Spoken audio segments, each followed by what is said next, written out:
Hi guys! By now, a lot of you have already heard that Ayala Land is about to offer the very first real estate investment trust fund in the country, also called a REIT.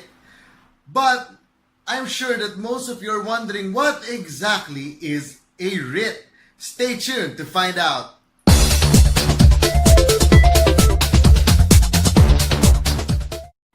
For Filipinos, especially OFWs, their number one most preferred investment is real estate.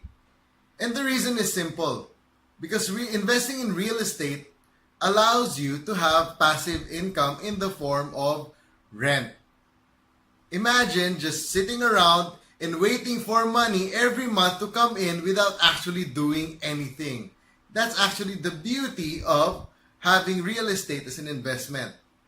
And you will notice that a lot of developers have been building condominiums and office buildings left and right to enable people to buy more real estate and invest in them.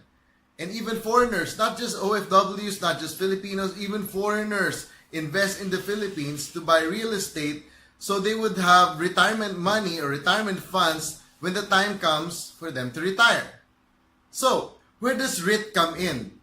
A real estate investment trust or REIT is exactly like a mutual fund. It works very similar to a mutual fund, except that in a mutual fund, the investment vehicles that it contains are stocks, like equities, bonds, money market funds, and the like. But in real estate investment trust or REITs, the company, the investment company, the REIT company has real estate or invests in real estate instead of equities or bonds. So, just like a mutual fund or a unit investment trust fund, investors would be allowed or would be given the opportunity to invest in real estate without actually having to buy their own condominium unit, house and lot, or office building, or even a mall, which of course would be so expensive for the ordinary person. So, these investors would be able to buy shares from the real estate investment trust and would receive regular regular dividends in various intervals, which they would be able to use for whatever reason that or whatever purpose they would want. So, it's actually more simple or easier rather than buying real estate for themselves. There are many kinds of REITs. There are REITs for commercial purposes like malls or commercial buildings. There's also what you call residential REITs, wherein the properties that the REIT would contain are residential properties such as house and lots or condominium units. There's also healthcare or hospital REITs, wherein the properties that it would include or the properties that it would invest in are hospitals and clinics. So it really depends on what kind of REIT you would invest in just the same way as a mutual fund or a unit investment trust fund, wherein you can choose whether to invest in a mutual fund that is equity-based, bond-based, or a balanced fund which contains both equities and bonds or money market instruments. In the same way, investors would also be able to choose on what kind of REIT they would want to invest in, whether it would be a commercial REIT, a residential REIT, banking REIT, a hospital REIT. So it really depends. And the good thing about it is, after almost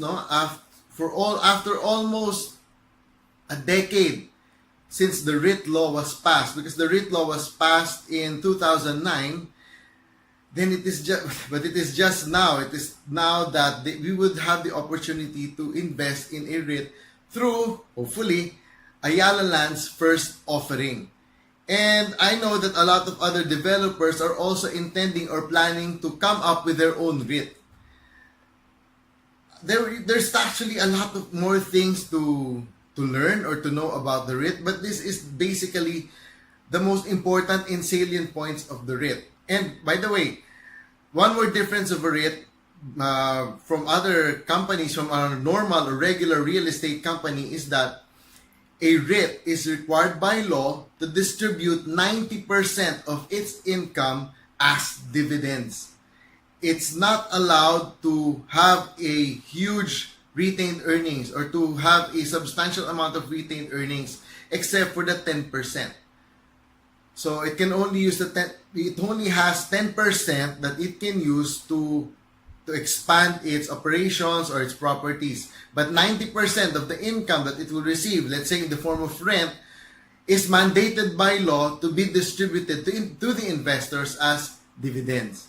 So those are some of the salient points or basic things that people should know about the REIT. So if you want to know more, just drop in a question, put in the comment section, or send me a private message, and I'll do my best to answer them, maybe in the next video or in the blog. Now you know, and knowing is half the battle.